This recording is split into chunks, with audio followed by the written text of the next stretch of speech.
കഴിഞ്ഞ ദിവസങ്ങളിൽ സമൂഹ മാധ്യമങ്ങളും ദേശീയ മാധ്യമങ്ങളും ഏറ്റവും അധികം ചർച്ച ചെയ്തത് ഒരുപക്ഷേ യൂട്യൂബർ രൺവീർ അലഹബാദിയെക്കുറിച്ചായിരിക്കാം.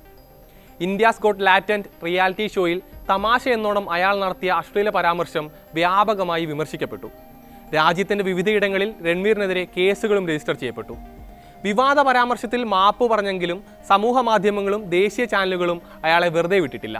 ദേശീയ മാധ്യമങ്ങളിൽ രൺവീറിന്റെ പരാമർശവും അയാളുടെ മുഴുവൻ ജീവിതവും ഇഴകേറി പരിശോധിക്കപ്പെടുമ്പോൾ രാജ്യത്ത് സംഭവിച്ച 1-2 കാര്യങ്ങൾ കൂടി സൂചിപ്പിക്കാം. മണിപ്പൂരിലെ വംശീയ കലാപം ആരംഭിച്ച് ഏകദേശം 21 മാസങ്ങൾക്ക് ശേഷം BJP നേതാവ് N ബീരേൻ സിംഗ് മുഖ്യമന്ത്രി സ്ഥാനം രാജിവെച്ചു. രാജ്യത്തെ വിദ്വേഷ പ്രസംഗങ്ങളിൽ 2023 അപേക്ഷിച്ച് കഴിഞ്ഞ വർഷം 74.4% വർധനവുണ്ടായി എന്ന ഇന്ത്യ ഹേറ്റ് ലാബിന്റെ റിപ്പോർട്ട് പുറത്തുവന്നു. മറ്റൊന്ന്, UP സർക്കാർ പുറത്തുവിടുന്ന കുംഭമേളയിലെ മരണങ്ങളുടെ കണക്ക് കൃത്യമല്ലെന്ന പ്രതിപക്ഷത്തിന്റെ ആരോപണമാണ്. രാജ്യത്തിന്റെ ദുരവസ്ഥ വിളിച്ചു പറയുന്ന ഇത്തരം വാർത്തകൾ പക്ഷേ മുഖ്യധാരയെന്ന് കരുതപ്പെടുന്ന പല ദേശീയ മാധ്യമങ്ങളിലും ചർച്ചയായില്ല. സമൂഹ മാധ്യമങ്ങളിലും കാര്യങ്ങൾ വ്യത്യസ്തമല്ല. മണിപ്പൂർ കലാപത്തിൽ പങ്കുണ്ടെന്ന് പോലും ആരോപിക്കപ്പെട്ട ബീരൻ സിംഗിനെ ആർക്കും ഓഡിറ്റ് ചെയ്യേണ്ടിയിരുന്നില്ല. 2024 ഏറ്റവും അധികം വിദ്വേഷ പ്രസംഗങ്ങൾ നടത്തിയവരുടെ കൂട്ടത്തിൽ UP മുഖ്യമന്ത്രിയും കേന്ദ്ര ആഭ്യന്തരമന്ത്രിയും ഉൾപ്പെടെയുള്ളവർ ഉണ്ടായിരുന്നുവെന്നത് ആർക്കും ഒരു വിഷയവുമായില്ല. കുംഭമേളയിൽ പൊലിഞ്ഞ മനുഷ്യജീവനുകൾ എത്രയെന്നറിയാൻ പോലും പല മാധ്യമങ്ങൾക്കും താല്പര്യമുണ്ടായിരുന്നില്ല. എല്ലാവർക്കും അറിയേണ്ടിയിരുന്നത് ബീർ ബൈസപ്സ് എന്നറിയപ്പെടുന്ന രൺവീർ അലഹബാദിയുടെ വിവാദ പരാമർശങ്ങളും തുടർക്കഥകളും മാത്രമായിരുന്നു. ആമുഖമായി പറയട്ടെ, രൺവീർ എന്ന യൂട്യൂബറെയോ അയാളുടെ വിവാദ പരാമർശത്തെ അനുകൂലിക്കുകയല്ല ഈ വീഡിയോയുടെ ലക്ഷ്യം.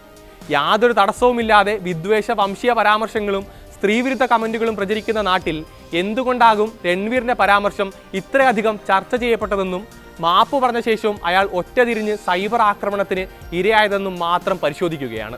2024 ജൂണിലാണ് ഇന്ത്യാസ് ഗോട്ട് ലാറ്റന്റ് എന്ന യൂട്യൂബ് റിയാലിറ്റി ഷോയുടെ ആദ്യ എപ്പിസോഡ് പുറത്തിറങ്ങുന്നത്. രാജ്യത്തുടനീളമുള്ള മത്സരാർത്ഥികൾക്ക് അവരുടെ കഴിവുകൾ പ്രദർശിപ്പിക്കാൻ 90 സെക്കൻഡ് സമയമാണ് ലഭിക്കുക. പാട്ടോ നൃത്തമോ മാജിക്കോ കോമഡിയോ എന്തുമാകട്ടെ നിങ്ങൾക്ക് അവിടെ അവതരിപ്പിക്കാം. യൂട്യൂബ് കോണ്ടന്റ് ക്രിയേറ്റർമാർ ഉൾപ്പെടുന്ന പാനലാണ് ജഡ്ജസായി ഉണ്ടാകുക. കഴിവ് പ്രകടിപ്പിക്കും മുൻപ് ഓരോ മത്സരാർത്ഥിയും സ്വയം റേറ്റ് ചെയ്യണമെന്നതാണ് ഷോയുടെ നിയമം.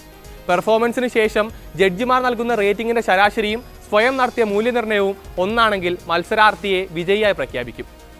സമ്മാനമായി ലഭിക്കുക ആ ദിവസത്തെ ടിക്കറ്റ് വിൽപ്പനയിൽ നിന്ന് ലഭിക്കുന്ന മുഴുവൻ വരുമാനമാണ്. ഡാർക്ക് ഹ്യൂമറുകളാണ് ഷോയുടെ മൊത്തത്തിലുള്ള സ്വഭാവം. സ്റ്റാൻഡപ്പ് കൊമേഡിയൻ സമീർ റെയ്ന ആരംഭിച്ച പരിപാടിക്ക് വലിയ ഫാൻ ഫോളോയിങ്ങും വ്യൂസും ലഭിച്ചിരുന്നു. എന്നാൽ ജഡ്ജായി രൺവീർ അലഹബാദി എത്തിയ എപ്പിസോഡാണ് വിവാദമായത്. രൺവീറിന്റെ പരാമർശത്തിൽ അശ്ലീലത എല്ലാവരും അംഗീകരിക്കുന്നുണ്ടെങ്കിലും അഭൂതപൂർവമായ ഓഡിറ്റിംഗ് ആണ് ദേശീയ മാധ്യമങ്ങൾ നടത്തിയത്. ഡിജിറ്റൽ മീഡിയയിലെ അഴുക്കിനെ ഇല്ലാതാക്കണമെന്നായിരുന്നു റിപ്പബ്ലിക് TVയിൽ അർണാബ് ഗോസ്വാമിയുടെ ആഹ്വാനം. ബീർ ബൈസപ്സ് ഫിൽത്ത് എന്ന ഹാഷ്ടാഗോട് കൂടിയായിരുന്നു ചർച്ച. ടൈംസ് നൗവിലെ ന്യൂസ് അവറിൽ നവിക കുമാറും രൺവീറിനെ പാഠം പഠിപ്പിച്ചേ തീരുവെന്ന വാശിയിലായിരുന്നു. ആജ് തക്കിലെ സുധീർ ചൗധരി, ന്യൂസ് 18 ഇന്ത്യയിലെ അമൻ ചോപ്ര, രാഹുൽ ശിവശങ്കർ എന്നിവരെല്ലാം രൺവീറിനെതിരായ പോരാട്ടത്തിൽ മുൻപന്തിയിലുണ്ടായിരുന്നു. മണിപ്പൂരിനേക്കാളും ഇന്ത്യയിലെ വർദ്ധിച്ചു വരുന്ന വിദ്വേഷത്തെക്കാളുമൊക്കെ വാർത്താ പ്രാധാന്യമുള്ളതായിരുന്നു രൺവീറിന്റെ വിവാദ പരാമർശം. ദേശീയ മാധ്യമങ്ങളുടെ കാര്യത്തിൽ രൺവീറിനെ ലൈംലൈറ്റിൽ നിർത്തിയതിന് പിന്നിൽ 2 കാരണങ്ങളെന്നാണ് പലരും ചൂണ്ടിക്കാട്ടുന്നത്. BJP പ്രതിരോധത്തിലാകുന്ന മണിപ്പൂരും കുംഭമേളയും വിദ്വേഷ പ്രസംഗ വിഷയവുമെല്ലാം ഉയർന്നു വരുമ്പോൾ അതിൽ നിന്ന് ശ്രദ്ധ തിരിക്കേണ്ടതിന്റെ ഭാഗമായാണ് രൺവീർ ഇത്രയധികം ചൂടുള്ള ചർച്ചയായി നിലനിർത്തപ്പെട്ടത് എന്നാണ് ഒരു വിലയിരുത്തൽ. കൂടാതെ ഇൻഫ്ലുവൻസർ എന്ന നിലയിൽ രൺവീർ ഉണ്ടാക്കിയെടുത്ത പ്രസിദ്ധിയും പരമ്പരാഗത മാധ്യമങ്ങളെ വിരളി പിടിപ്പിക്കുന്നതായും പലരും അഭിപ്രായപ്പെടുന്നു. മേൽപ്പറഞ്ഞ ആങ്കർമാരുടെ പ്രേക്ഷകരെ വലിച്ചെടുത്തുകൊണ്ടുപോകുന്ന രൺവീർ അലഹബാദിയെ പോലുള്ളവരോടുള്ള വിദ്വേഷവും ഈ സംഭവത്തിൽ പ്രതിഫലിച്ചതായി അഭിപ്രായങ്ങളുണ്ട്. ഇതേ പരിപാടിയിലുണ്ടായ മറ്റൊരു കാര്യം കൂടി പറയേണ്ടതുണ്ട്. കേരളത്തിന്റെ സാക്ഷരതയെ കളിയാക്കുന്ന മട്ടിൽ പ്രചരിക്കുന്ന ഒരു 30 സെക്കൻഡ് റീലിനെ കുറിച്ചാണ് പറയാനുള്ളത്. സംഭവം ഇങ്ങനെയാണ്. ഇന്ത്യാസ് ഗോട്ട് ലാറ്റന്റ് എന്ന പരിപാടിയിൽ മത്സരാർത്ഥിയായി വരുന്ന ഒരു പെൺകുട്ടി താൻ കേരളത്തിൽ നിന്നുള്ളതാണെന്ന് സ്വയം പരിചയപ്പെടുത്തുന്നു. അപ്പോൾ ജഡ്ജിംഗ് പാനലിലുള്ള ഒരാൾ അവരുടെ രാഷ്ട്രീയ ആഭിമുഖ്യം ചോദിക്കുന്നു.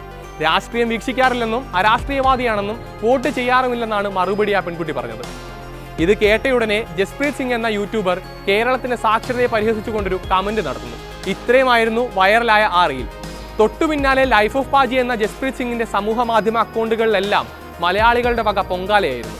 അതിൽ പലതും അധിക്ഷേപവും ജസ്പ്രീതിന്റെ മതത്തെയും സംസ്കാരത്തെയും അപഹസിക്കുന്നതുമായിരുന്നു. അയാളെയും മുഴുവൻ സിഖ് വിഭാഗത്തെയും വിഘടനവാദികളെന്നും രാജ്യദ്രോഹികളെന്നും ആക്ഷേപിക്കുന്ന തരത്തിൽ വരെ കമന്റുകളും മറുപടി വീഡിയോകളും പോസ്റ്റ് ചെയ്യപ്പെട്ടു. കേരളക്കാരെന്ന് സ്വയം പരിചയപ്പെടുത്തിയ ഒരാൾ താനൊരു അരാഷ്ട്രീയവാദിയാണെന്ന് റിയാലിറ്റി ഷോയിൽ വിളിച്ചു പറയുമ്പോൾ അതിലൊരു പ്രശ്നമുണ്ട് എന്ന് മറ്റൊരാൾക്ക് തോന്നിയാൽ കുറ്റം പറയാനാകുമോ? അതല്ലേ ആ തമാശയിലൂടെ ജസ്പ്രീത് ചൂണ്ടിക്കാട്ടിയത്. ഒരാളുടെ വിമർശനങ്ങളോട് മറുപടി പറയാൻ ക്രിയാത്മകമായ ഒട്ടേറെ വഴികളുണ്ടെന്നിരിക്കെ കടന്നൽ കൂട്ടത്തെ പോലുള്ള സൈബർ ആക്രമണമാണ് ജസ്പ്രീതിനെതിരെ ഉണ്ടായത്. കാരണം എന്തു തന്നെ ആയാലും ഒരാൾക്കെതിരെ സൈബർ ആക്രമണം എന്നത് ന്യായീകരിക്കാൻ കഴിയുന്നതാണോ? ഇതും വിമർശിക്കപ്പെടേണ്ടതല്ലേ?